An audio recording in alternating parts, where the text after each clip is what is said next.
हम श्यामा झा अपने सबके मिथिला संस्कार चैनल पर स्वागत करै छियौ।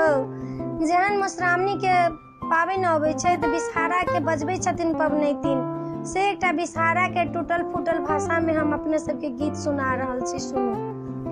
राम गाना में थाले खीजे दुअरे भैंसुर ठा, अरे राम कोने बाटे दिन बिसहरी बाजत ने पूरे राम कोने बाटे दिन बिसहरी बाजत ने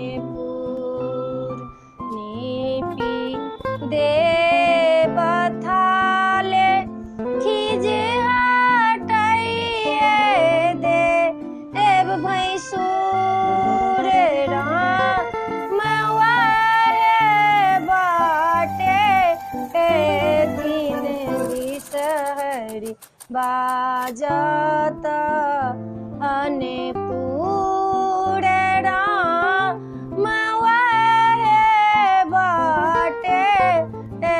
थिन बिसहरी बाजत ने पूर किए मधे तुलसी किए मधे पाने राम किए मधे बिसहरी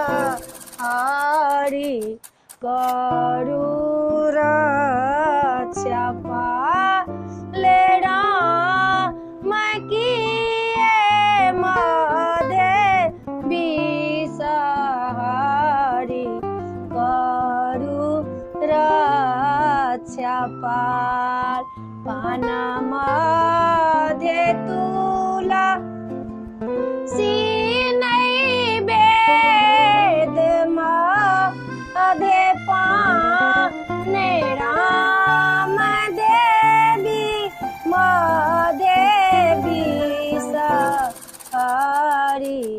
करूर छपा ले राम देवी मधे बिसहरी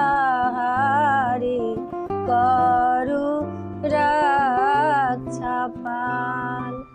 ए वीडियो में यह है। दोसर वीडियो में फिर हम अपने सबके दोसर चीज गीत सुनाब। ई वीडियो केहन लागल से अपने सब सब्सक्राइब करब। आ हमर टूटल फूटल भाषा है, कोनो नीक भाषा नहीं है।